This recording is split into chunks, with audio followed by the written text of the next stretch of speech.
നമസ്കാരം, ഞാൻ വിനീഷ് രോഹിണി. കുറച്ച് ഭൂമിയൊക്കെ വാങ്ങിച്ച് അതിനകത്ത് കൃഷിയൊക്കെ തുടങ്ങിയിട്ട് റിലാക്സ്ഡ് ആയിട്ട് ജീവിക്കണമെന്ന് ആഗ്രഹിക്കുന്ന ഒരുപാട് ആൾക്കാരുണ്ട്. അങ്ങനെയുള്ള ആൾക്കാർക്ക് വേണ്ടിയിട്ടുള്ള ഒരു വീഡിയോ ആണിത്. 10% ഡൗൺ പേയ്മെന്റിൽ കൃഷിഭൂമി എങ്ങനെ സ്വന്തമാക്കാം എന്നതിനെ കുറിച്ചാണ് ഈ ഒരു വീഡിയോയിലൂടെ വിശദമായിട്ട് നമ്മൾ മനസ്സിലാക്കാൻ പോകുന്നത്. സോ നിങ്ങൾ ആദ്യമായിട്ടാണ് വീഡിയോ കാണുന്നെങ്കിൽ ചാനൽ ഒന്ന് സബ്സ്ക്രൈബ് ചെയ്യുക, തൊട്ടടുത്ത് കാണുന്ന ബെൽ ബട്ടൺ ക്ലിക്ക് ചെയ്യുകയാണെങ്കിൽ ഞാൻ അപ്ഡേറ്റ് ചെയ്യുന്ന വീഡിയോകൾ യഥേഷ്ടം നിങ്ങളുടെ മൊബൈലിൽ നോട്ടിഫിക്കേഷൻ ലഭിക്കുന്നതാണ്. വാടക കൃഷി നമുക്ക് അവസാനിക്കാം. പലപ്പോഴും വാടകയ്ക്ക് ലാൻഡ് എടുത്തിട്ടാണ് നമ്മൾ ലീസിനെടുത്തിട്ടാണ് നമ്മൾ കൃഷി കാര്യങ്ങളൊക്കെ ചെയ്യുന്നത്. എന്നാൽ സ്വന്തം മണ്ണിലാണെങ്കിൽ നമുക്ക് അതിനേക്കാൾ കൂടുതൽ കോൺഫിഡൻറ്റും പല രീതിയിലുള്ള കാര്യങ്ങൾ നമുക്ക് ചെയ്യാനും ഒക്കെ സാധിക്കും. അങ്ങനെ ചെയ്യാൻ വേണ്ടിയിട്ട് നമുക്ക് കൃഷിഭൂമി നമുക്ക് സ്വന്തമാക്കാനുള്ള അവസരമുണ്ട്. വെറും 10% ഡൗൺ പേയ്മെന്റ് ഉണ്ടെങ്കിൽ പോലും നമുക്കിത് സ്വന്തമാക്കാൻ പറ്റും. അതും ചെറിയ ഇൻട്രസ്റ്റ് റേറ്റിൽ. വിശദമായിട്ട് നമുക്ക് കാര്യങ്ങൾ മനസ്സിലാക്കാം. കൃഷിഭൂമികൾക്കൊന്നും അങ്ങനെ വലിയ രീതിയിലുള്ള എക്സ്പെൻസ് കാര്യങ്ങൾ ഉണ്ടാവില്ല. കുറച്ച് എമൗണ്ട് മാത്രമേ ഉള്ളൂ. ബട്ട് നമ്മൾ കുറേ അധികം ലാൻഡ് വാങ്ങിക്കേണ്ടി ഒരു 4-5 അല്ലെങ്കിൽ 10 ഏക്കറോ ലാൻഡൊക്കെ വാങ്ങിക്കേണ്ടി വരും. അങ്ങനെ വാങ്ങിക്കുന്ന സമയത്ത് വലിയൊരു പൈസ വേണം. ആ പൈസ നമ്മുടെ കയ്യിൽ നിലവിൽ ഉണ്ടാവണമെന്നില്ല. അപ്പൊ നമുക്ക്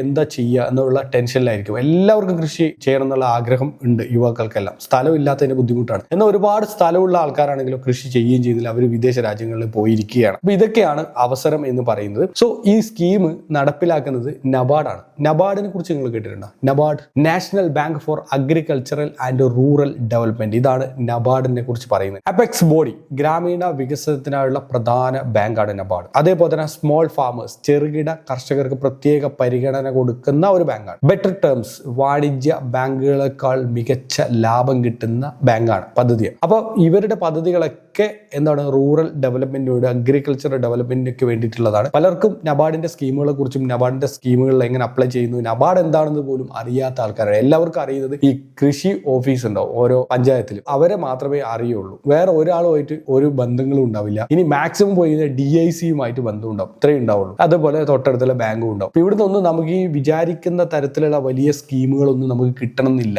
അതിന് നമ്മൾ ഇങ്ങനെയുള്ള അതിൻ്റെതായിട്ടുള്ള ആൾക്കാരെ പോയിട്ട് നമ്മൾ കണ്ടാൽ മാത്രമാണ് കിട്ടുക. അപ്പൊ നിങ്ങൾക്കിടയിൽ ഇതുപോലെ കൃഷി തുടങ്ങണമെന്ന് ആഗ്രഹിക്കുന്ന ഒരുപാട് ആൾക്കാരില്ലേ, അവർക്കൊക്കെ വീഡിയോ ഒന്ന് ഷെയർ ചെയ്ത് കൊടുക്കാൻ വേണ്ടി നിങ്ങളുടെ ശ്രദ്ധ ക്ഷണിക്കുകയാണ്. അടുത്തത് അനുയോജ്യമായിട്ടുള്ള കൃഷി രീതികൾ. കേരളത്തിൽ ലോൺ ലഭിക്കാൻ സാധ്യതയുള്ള വിളകളാണ് പറയുന്നത്. പ്രധാനമായിട്ട് റബ്ബർ കൃഷി. കേരളത്തിൽ ഏറ്റവും കൂടുതൽ ആൾക്കാർ ചെയ്യുന്ന റബ്ബറാണ്. പലരും പറയുന്ന റബ്ബർ നഷ്ടമൊക്കെ ആണെന്നാണ് പറയുന്നത്. പക്ഷെ നമ്മൾ സ്വന്തമായിട്ട് കൃഷി ചെയ്യാൻ വേണ്ടിയിട്ട് ഇറങ്ങി തിരിച്ചു കഴിഞ്ഞാൽ നമ്മൾ പിന്നെ അവിടെ കുറെ ജോലിക്കാരെ വെച്ചിട്ടല്ല കൃഷി ചെയ്യുക. നമ്മൾ സ്വന്തമായിട്ട് നമ്മൾ പണിയെടുക്കാൻ നമ്മൾ തയ്യാറാവണം. മനസ്സിലായില്ല? നമ്മളിപ്പോ റബ്ബർ ടാപ്പിംഗ് ആണ്, നമ്മൾ സ്വന്തമായിട്ട് ടാപ്പ് ചെയ്യാനും സ്വന്തം പണിയെടുക്കും. രാവിലെ മുതൽ വൈകുന്നേരം വരെ നമ്മൾ പണിയെടുക്കാൻ നമ്മൾ തയ്യാറാവണം. അപ്പോൾ ഫസ്റ്റ് നമ്മൾ രാവിലെ ടാപ്പിങ്ങിന് ഇറങ്ങണം, അതുപോലെ പിന്നെ അതിന്റെ പാലെടുക്കണം, പിന്നെ അതിന്റെ ഉറവഴിക്കണം, പിന്നെ അതുപോലെ ഷീറ്റ് അടിക്കണം. ഇങ്ങനെയുള്ള പരിപാടികളൊക്കെ നമ്മൾ തന്നെ ചെയ്യണം. ഒരു രാവിലെ തുടങ്ങി, രാവിലെ ഒരു 5 മണിക്ക് തുടങ്ങി കഴിഞ്ഞാൽ ഒരു 2-3 മണിയാകുമ്പോഴേക്കും ഓൾമോസ്റ്റ് തീർക്കാൻ പറ്റും. ഒരു 5 മണിയൊക്കെ ആകുമ്പോഴേക്കും നമുക്ക് തീർക്കാൻ പറ്റും. അതിനിടയ്ക്ക് കുറച്ച് റിലാക്സ് ഒക്കെ നമുക്ക് ചെയ്യാൻ പറ്റും. അപ്പൊ അത്തരത്തിൽ ദീർഘകാലം വരുമാനം ലഭിക്കുന്ന മലയോര മേഖലകൾക്ക് ഏറ്റവും അനുയോജ്യമായിട്ടുള്ള ഒരു കൃഷി രീതിയാണ് റബ്ബർ കൃഷി എന്ന് പറയുന്നത്. അടുത്താണ് തെങ്ങ് ഇടവിളകൾ. തെങ്ങുകൾ, കവുങ്ങുകൾ, അതേപോലെ തന്നെ അതിനിടയിലുള്ള വാഴ, ഇങ്ങനെയുള്ള കുറെ കൃഷി, ചേന, ചേമ്പ്, മരച്ചീനി, ഇങ്ങനെയൊക്കെയുള്ള കൃഷി ചെയ്യുന്ന ആൾക്കാരുണ്ടാവും. സോ തെങ്ങിനോടൊപ്പം ജാതി, വാഴ തുടങ്ങിയ ഇടവിളകളിൽ കൃഷി ചെയ്ത് ലാഭം ഇരട്ടിയാക്കാൻ പറ്റുന്ന ഒരുപാട് ഓപ്ഷൻസ് ഉണ്ട്. അപ്പൊ ഇതൊക്കെ ഗവൺമെന്റ് സപ്പോർട്ട് ചെയ്യുന്ന ഒരു പദ്ധതിയാണ്, കൃഷി രീതിയാണ്. നടപടിക്രമങ്ങളെ കുറിച്ച് നമുക്ക് നോക്കാം. വായ്പ ലഭിക്കാൻ ശ്രദ്ധിക്കേണ്ട കാര്യം. ഒന്ന് എലിജിബിലിറ്റിയാണ്. ചെറുകിട കർഷകർ, സ്മോൾ ഓർ മാർജിനൽ ഫാമർ, അല്ലെങ്കിൽ പാട്ടകൃഷിക്കാർ ആയിരിക്കണം. അതുപോലെ തന്നെ ഡോക്യുമെന്റ്സ്, ഇവരുടെ ഡോക്യുമെന്റ്സ് കാര്യങ്ങൾ വേണം. ആധാർ, പാൻ കാർഡ്, വാങ്ങുന്ന ഭൂമിയുടെ പ്രമാണം, നികുതി രസീത് എല്ലാം വേണം. അതായത് നിങ്ങളുടെ ആധാർ, നിങ്ങളുടെ പാൻ കാർഡ്, വാങ്ങുന്ന ഭൂമിയുടെ പ്രമാണം, ആധാരം. അപ്പൊ അത് ആധാരത്തിന്റെ കോപ്പി, പിന്നെ അതിന്റെ സ്കെച്ച്, എല്ലാ കാര്യങ്ങളും വേണം കേട്ടോ. കൃത്യമായിട്ട് ലാൻഡ് എവിടെയാണ് കിടക്കുന്നത് അതിന്റെ സ്കെച്ച് വേണം. റോഡ് സൗകര്യം ഉണ്ടോ, അങ്ങനെയുള്ള കാര്യങ്ങൾ വേണം. അതേപോലെ തന്നെ അതിന്റെ EC കാര്യങ്ങളൊക്കെ നിങ്ങൾ എടുക്കണം. നികുതി, എല്ലാ കാര്യങ്ങളും നിങ്ങൾ എടുക്കണം. എടുത്തിട്ട് അതിന്റെയൊക്കെ കോപ്പി നിങ്ങളുടെ കയ്യിൽ വേണം. ഇനി ഇതിന്റെ സാമ്പത്തിക ലാഭം, ഫൈനാൻഷ്യൽസ് നോക്കാം. ചെലവ് കോസ്റ്റ് ഒരു ഡൗൺ പേയ്മെന്റ് ആയിട്ട് 10 മുതൽ 20% വരെ കോസ്റ്റ് നമുക്ക് വരും ഡൗൺ പേയ്മെന്റ്. ഇൻട്രസ്റ്റ് റേറ്റ് ഒരു 8 മുതൽ 9% വരെ നോർമൽ ഇൻട്രസ്റ്റ് റേറ്റ് ആണ്. പ്രോസസിംഗ് ഫീസ് മിനിമൽ മാത്രമേ ഉള്ളൂ. സോ വരുമാനം എന്ന് പറഞ്ഞത് ക്രോപ്പ് ഈൽഡ്, അതായത് ഒരു വർഷം എത്രത്തോളം അവിടുന്ന് ക്രോപ്സ് നമുക്ക് ലഭിക്കുന്നു അതിനനുസരിച്ചാണ്. ഗവൺമെന്റിന്റെ സബ്സിഡി കാര്യങ്ങളൊക്കെ നമുക്ക് ലഭിക്കും. അതേപോലെ തന്നെ അസറ്റിന്റെ വാല്യൂ, സ്ഥലത്തിന്റെ വാല്യൂ നമുക്ക് പിന്നീട് കുറെ കാലം കഴിയുമ്പോൾ നമുക്ക് കൂടിക്കൊണ്ടിരിക്കും. അപ്പൊ നെറ്റ് പ്രോഫിറ്റ് എന്ന് പറഞ്ഞാൽ സ്വന്തം ഭൂമി പ്ലസ് കൃഷിയിൽ നിന്നുള്ള വരുമാനം. ഇതിനപ്പുറത്ത് വലിയൊരു കാര്യമുണ്ട്, മനസ്സമാധാനം, ഹാപ്പിനെസ്.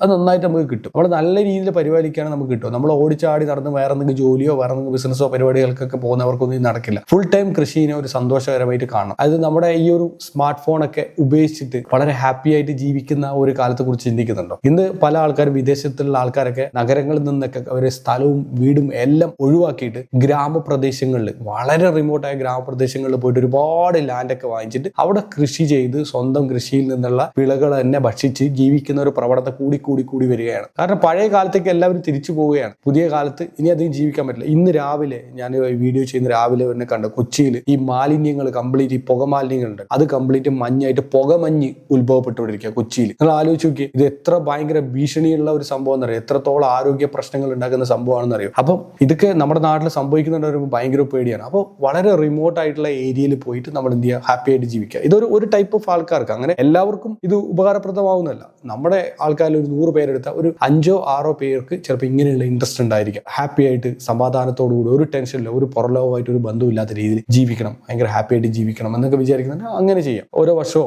2 വർഷം കൂടുമ്പോൾ നിങ്ങൾക്ക് വിദേശ രാജ്യങ്ങൾ, കുറെ രാജ്യങ്ങളൊക്കെ ടൂറും പോകാം, ഹാപ്പി ആയിട്ട് ജീവിക്കുകയും ചെയ്യാം. ഓക്കെ, സോ സർക്കാരിന്റെ പദ്ധതികൾ എന്ന് പറഞ്ഞാൽ ലാൻഡ് പർച്ചേസ് സ്കീം, LPS എന്നാണ് ഇത് അറിയപ്പെടുക. സോ ലോവർ കൊളാട്രൽ, വാങ്ങുന്ന ഭൂമി തന്നെ ഈടായിട്ട് നൽകണം. അതുകൊണ്ട് കൊളാട്രൽ വേറെ ഒന്നും ആവശ്യമില്ല, ഈ ഭൂമി തന്നെയാണ് അവിടെ ഉണ്ടാവുക. അതുപോലെ തന്നെ ലോണിന്റെ റീപേയ്മെന്റ് 7 മുതൽ 10 വർഷം വരെ ലോങ് ആയിട്ടുള്ള റീപേയ്മെന്റ്, തിരിച്ചടവ് കാലാവധി നിങ്ങൾക്ക് കിട്ടും. അതിനേക്കാൾ കൂടുതലൊക്കെ കിട്ടുന്ന സ്കീമുകളൊക്കെ ഉണ്ട്. മൊറട്ടോറിയം, വായ്പ എടുത്തിട്ട് 1-2 വർഷത്തിന് ശേഷം തിരിച്ചടവ് തുടങ്ങിയാൽ മതി. കാരണം വായ്പ എടുത്തു, കൃഷിഭൂമി വാങ്ങിച്ചു, അവിടെ കൃഷി ചെയ്യണ്ടേ, കൃഷിയിൽ അതിൽ നിന്ന് കിട്ടുന്ന വരുമാനം കൊടുക്കണ്ടേ. അപ്പോൾ 1-2 വർഷം കഴിയുമ്പോൾ കൊടുത്താൽ മതി. പെപ്പർ പ്ലാന്റിംഗ് ഒക്കെ നല്ല രീതിയിൽ പ്രോഫിറ്റ് ഉണ്ടാക്കാൻ പറ്റും. നല്ലൊരു ലാൻഡാണ്, നല്ലൊരു ഏരിയ ആണെങ്കിൽ പെപ്പറൊക്കെ നമുക്ക് നല്ല രീതിയിൽ കൃഷി ചെയ്യാം, നല്ല രീതിയിൽ പ്രോഫിറ്റ് ഉണ്ടാക്കാൻ പറ്റും. ഡീറ്റെയിൽ ആയിട്ടുള്ള സ്റ്റഡി നടത്തുക. ലാൻഡ് അടിപൊളി ലാൻഡ് ആയിരിക്കണം. വനപ്രദേശത്തിനടുത്തൊക്കെ കൊണ്ടിട്ട് ലാൻഡ് വാങ്ങിച്ചു കഴിഞ്ഞാൽ കുറച്ച് ബുദ്ധിമുട്ടൊക്കെ ഉണ്ട്, ഒരുപാട് വന്യജീവികളൊക്കെ വന്ന് നശിപ്പിക്കും. അതുകൊണ്ട് കൃഷിഭൂമി തെരഞ്ഞെടുക്കുമ്പോൾ നമ്മൾ വളരെയധികം ശ്രദ്ധിക്കണം. വെള്ളം, അതേപോലെ ഇങ്ങനെ വലിയ വനപ്രദേശവുമായി ബന്ധപ്പെട്ട സ്ഥലമല്ല എന്നൊക്കെ നമ്മൾ ഉറപ്പുവരുത്തിയിട്ട് വേണം നമ്മൾ ചെയ്യാൻ വേണ്ടിയിട്ട്. ഓക്കെ, അതേപോലെ വേണമെങ്കിൽ നിങ്ങൾക്ക് ഫെൻസിങ് ഒക്കെ ചെയ്യാം. ലാൻഡ് മൊത്തം ഫെൻസിങ് ഒക്കെ ചെയ്തിട്ട് കൃഷി ചെയ്യാൻ പറ്റുന്നതാണ്. സോ